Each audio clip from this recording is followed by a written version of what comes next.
out to those high at national champs. So proud. Thank you very much. Let's talk about gas AAA. And they said that in Georgia down last week, up, but prices are. Why are gas prices still rising? Look, you got the economy open.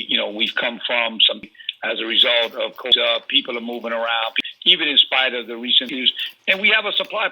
It was clear that, and the White House made it very clear, days after taking the oath of they were going to pause federal leasing in waters, and by 3 months by going up 20%. So they in a lot of ways, and we've had from 1973 to 20 of those recessions were pre-crisis. It's not debatable to affordable. Not so goes our economic. We sell more cars, more affordable energy prices. Unforced error. We have and the administration in January of last year.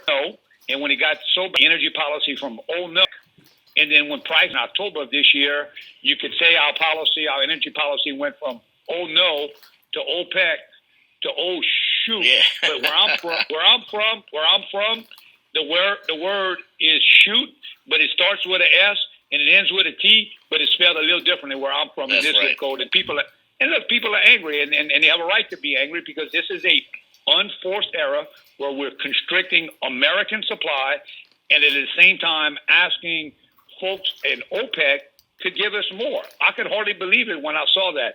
I understand the concern of climate change. I get it. I understand that. But this is global warming, not USA warming. So why would we say no to USA energy workers and say yes to OPEC workers to produce the same product, which the statistics show, and this is very important, Mitch, for your readers, your listeners to get this, about 75% of the oil that we import from foreign sources, about 75% of it has a higher carbon intensity per barrel ratio than USA oil. I mean, it's absolutely crazy. The Gulf of Mexico is an incredible spot, and we connected to the gas pump across America, and we have USA energy workers that are really, really ready to go to work, put their inspiration, their dedication, their innovation, their perspiration to work to deliver. I mean, we've had generations of Louisianans who sound like me with this accent, who put on their hard hats and their steel-toed boots, have kissed their families goodbye, and set out to do the hard work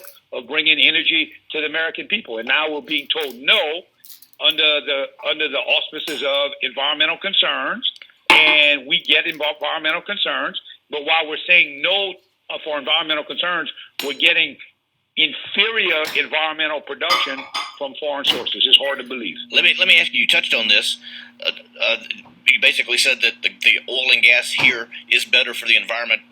Expound on that for me a little bit. Why is American oil better? Well, our environmental regulations are very robust here, and about 75% of the oil that's imported has a higher carbon intensity than the Gulf of Mexico oil. And again, it's because of the practices that we use, the robustness of the production we can get out of one particular site. And we only vent and flare about 1.25% of the methane that we produce here. And so, the experts say that climate change is led by two things: carbon and carbon dioxide and methane. Right. And in both of those cases, in both of those issues, Mitch, it's important to note in both of those issues, the Gulf of Mexico is among the best provinces on the entire planet.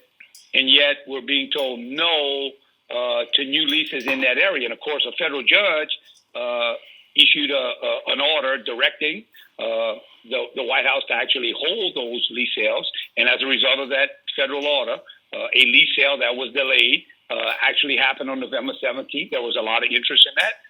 So we believe, an opportunity to help all Americans. And, look, high gasoline prices are tough. They hurt folks on the margins. Single moms bringing kids across town from daycare. Folks on a senior fixed income, senior citizens on the fixed income. It's tough. And Brian, we're talking about gasoline. Let me tell you what's coming to a zip code near you, my brother. And get ready.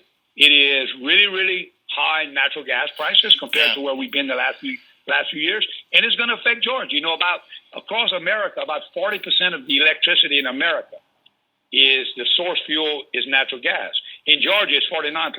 So you're above the national average with regards to natural gas, and you need to have strong domestic supplies of natural gas, and we're ready to help you there. And, we go to the gas pump every week, but we only get a utility bill once a month. Right. And so folks haven't really seen that yet.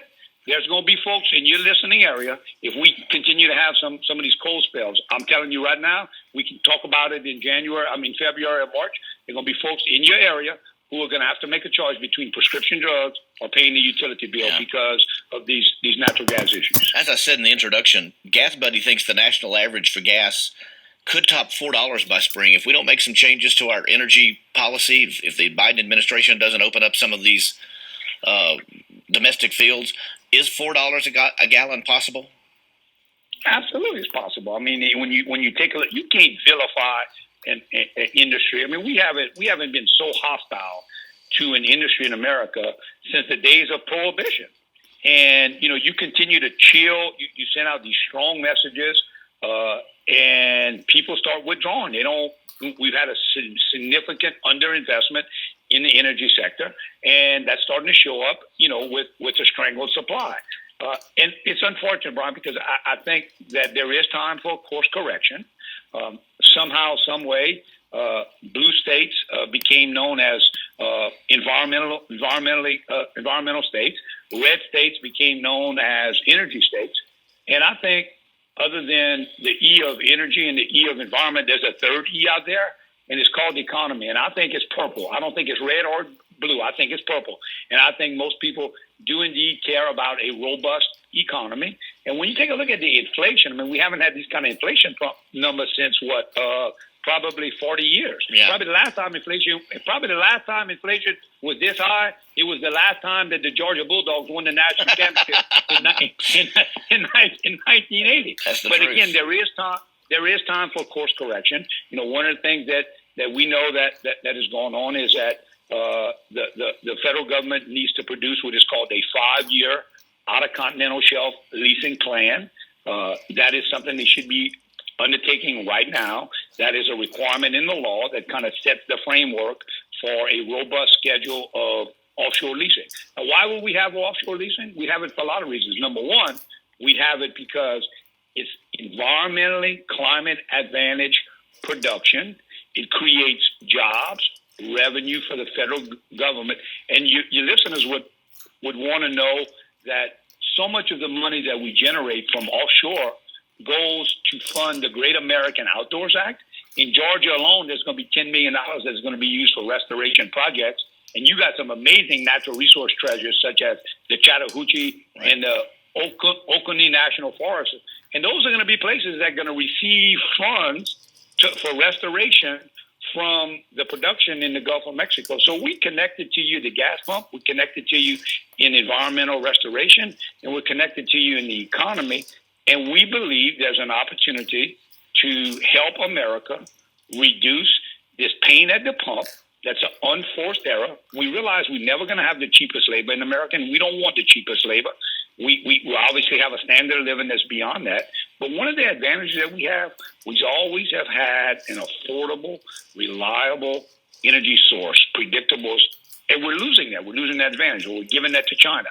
And that you could tell people are starting to get worried about the price of energy. And I can tell you there's somebody at the White House that gets up every day and does two things. And it's not to check on China and check on Russia. It's to check on the price of gas and the price of milk. Yeah. And those two things move the electorate. And it is unfortunate. I'm sure you heard in July of this year, there was a lot of conversation around how the July 4th family cookout was costing 16 cents less than it did the year before. There was a lot of touting, a lot of conversation coming out of the White House. I can hardly believe that a lot of time was being spent talking about saving 16 cents on barbecue. But it's the facts. Let me ask you this. Have you heard or have your listeners heard what the cost of Thanksgiving or Christmas dinner has been? You haven't heard that, right? Yeah, over the top, right? Yeah, that's great. Scott, I'm out of time. Thanks for your time today. Really interesting perspective. We'll have you back sometime. Good talking to you. Keep up the good work. And again, congratulations to those Georgia Dogs. Thank you very much. It's 5:51 now at North Georgia's News Talk. WDUN.